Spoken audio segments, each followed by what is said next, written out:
সরকার কি করবে বিএনপি নিজেরাই জানে না, কিংকর্তব্য বিমূঢ়।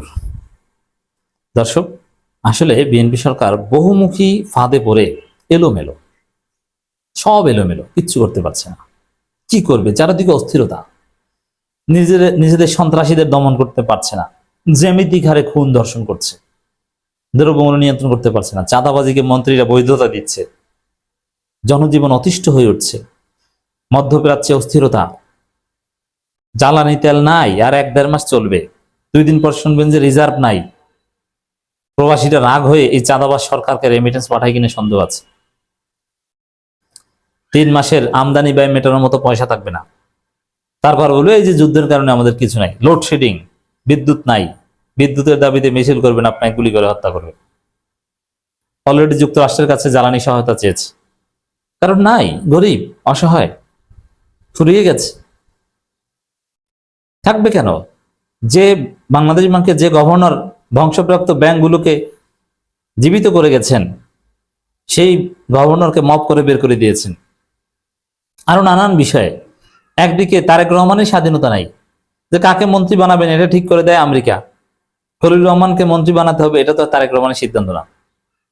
আবার ডিজিএফআই এর মহাপরিচালক দৌড়ে ভারত যান, ওখান থেকে ট্রেনিং নিয়ে আসে, আবার কি ঘটান কে জানে। আবার চুপ্পুকে বিএনপি রাখতে চায় না, অদৃশ্য শক্তি বলে দিয়েছে যে না, চুপ্পুকে 2028 সালে এপ্রিল পর্যন্ত রাখতে হবে। মির্জা ফখরুল অলরেডি বলে দিয়েছেন তার মেয়াদ আছে, এর মানে চুপ্পুকে তারা রাখতে চায়। আর রাখতে পারবে কি পারবে না, it's up to Jamaat and NCP, তারা কতটা চাপ প্রয়োগ করতে পারে, তাকে গ্রেপ্তার করাতে পারে কিনা, এবং এর বিরুদ্ধে কিভাবে আন্দোলন হয়, এটা দেখার বিষয়। কিন্তু বিএনপির অদৃশ্য শক্তির চাপিয়ে দেওয়ার সিদ্ধান্ত যে চুপ্পুর মেয়াদ 28 সাল। মজা না? তো বহুমুখী ফাঁদে পড়েছে। বিএনপি যা চায় তা করতে পারে না। অর্থনীতির অবস্থা ভালো না, আর বিএনপির মন্ত্রী এদের রক্তে দুর্নীতি। তো দর্শক, এই আন্তর্জাতিক সমীকরণই তো আসল বেকায়দায় পড়েছে।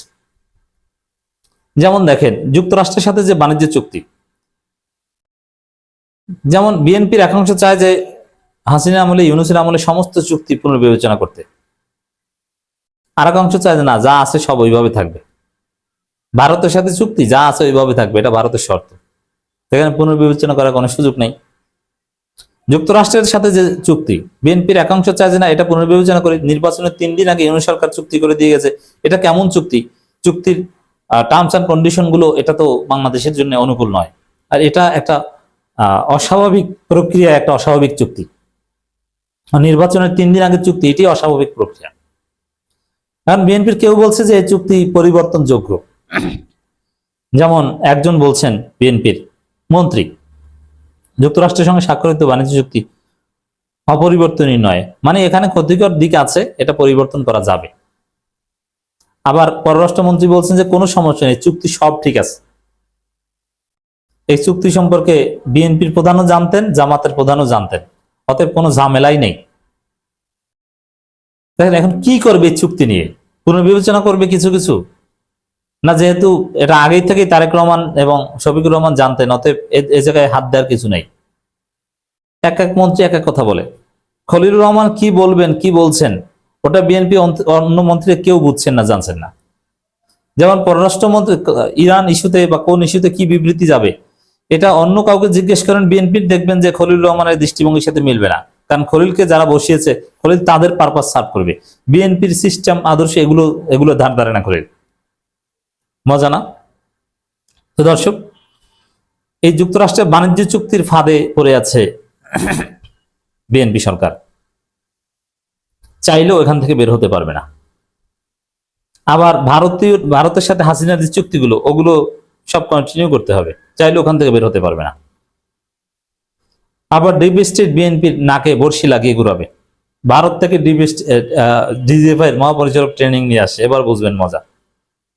চুপ্পুকে রেখে দিতে হবে, এটা হচ্ছে ওয়ান অফ দি ট্রেনিংস।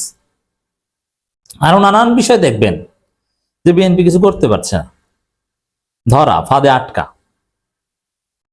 কিছু কিছু সন্ত্রাসীদেরকে বিএনপি ধরবে, আর অনেক সন্ত্রাসীদেরকে ধরতে পারবে না, তাকে ধরা যাবে না।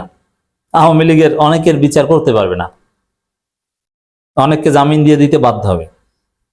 ইউনূসই পারে নাই, যেমন সাবের হোসেন চৌধুরী, সাবেক পরিকল্পনা মন্ত্রী মান্নান, এদেরকে অস্বাভাবিকভাবে ইউনূসই জামিন দিতে বাধ্য হয়েছে বিদেশি শক্তির খেলায়। যুক্তরাষ্ট্র বলেছে জামিন দিতে বাধ্য হয়েছে। সাবের হোসেন চৌধুরী আরামে আছেন, দেখেন তাকে আদালতেও যাওয়া লাগে না, হাজিরা দিতেও যাওয়া লাগে না, কোনো মিডিয়া টিডিয়া দেখেন আবার বাসায় বসে বসে কূটনীতিকদের সাথে মিটিংও করেছিল। অথচ হাসিনার সদ্য বিদায়ী হাসিনা সরকারের মন্ত্রী ছিলেন সাবের হোসেন চৌধুরী, একজন মন্ত্রী যার নিশ্চিত জেলে থাকার কথা, কারণ পতিত ফেসিবাদী সরকারের মন্ত্রী। অথচ তিনি অস্বাভাবিকভাবে একদিনে সমস্ত মামলার, হত্যা মামলা, জামিন অযোগ্য সব মামলার জামিন পান, তাও ম্যাজিস্ট্রেট আদালত থেকে। হাইকোর্ট দিলে একটা কথা ছিল, অস্বাভাবিকভাবে একদিনে আলাদাভাবে টাইম সিলেক্ট করে তাকে কোর্ট বসিয়ে জামিন দিতে হয়। বুঝছেন? ইউনূসের আমলে এটা ছিল, তো বিএনপির আমলে কি হবে? তার মানে ফাঁদে পড়ে আছে, স্বাধীনতা নাই। বিশেষ করে এই যুক্তরাষ্ট্রের সাথে যে বাণিজ্য চুক্তি, এইটা নিয়ে এটা একটা গলার কাটা হবে। দেখেন খবর, বাংলাদেশ ও যুক্তরাষ্ট্রের মধ্যে স্বাক্ষরিত সাম্প্রতিক বাণিজ্য চুক্তি অপরিবর্তনীয় নয় বলে জানিয়েছেন বাণিজ্য মন্ত্রী খন্দকার আব্দুল মুক্তাদির। অপরিবর্তনীয় নয় এর মানে কি? আপনারা পরিবর্তন করবেন? কেন পরিবর্তন করবেন? তো দর্শক, মানে ভেজাল আছে বলে পরিবর্তন করবেন। আর খলিলুর রহমান বলছেন যে সব ঠিক আছে, এটা আগেই জানতেন। তো তারেক রহমান যেটা আগে জানতেন সেটা আবার পরিবর্তন হবে কেন? বুঝতে পারছেন কোন ফাঁদে আছে? তিনি বলছেন প্রয়োজন হলে আলোচনার মাধ্যমে এতে সংশোধন ও বিয়োজনের সুযোগ রয়েছে। খলিলুর রহমানের কাছে এইসব কথা বলেন মুক্তাদি সাহেব, আপনার পরিবর্তন ছুটেই দেবেন খলিলুর রহমান। একই সঙ্গে চুক্তিতে এমন কিছু উপাদান আছে যা ভবিষ্যতে দুই দেশের অর্থনৈতিক সম্পর্ককে আরো শক্তিশালী করতে সহায়ক হতে পারে। বাবা, ইউনূসের চুক্তি এখন মহান। এদিকে ছাত্রদল নেতা হামিমকে বহিষ্কার করা হয়, এক গ্রুপ বহিষ্কার করায় আর গ্রুপ রাখে, যদিও বহিষ্কার এটাও একটা নাটক, মানে অব্যাহতি। বাণিজ্য মন্ত্রণালয় যুক্তরাষ্ট্রের দক্ষিণ ও মধ্য এশিয়া বিষয়ক সহকারী পররাষ্ট্র পল কাপুরের সঙ্গে বৈঠক শেষে সাংবাদিকদের ব্রিফিংকালে তিনি কথা বলেন। এই যে পল কাপুরের সঙ্গে কিন্তু আবার জামাতের আমিরের সাথেও বৈঠক হয়েছে, জামাতের সাথে হয়, বিএনপির সাথে হয়। আবার পররাষ্ট্রমন্ত্রী বলেছেন যে এই চুক্তির কথা, এই বাণিজ্য চুক্তির কথা জামাতের আমিরও জানতেন।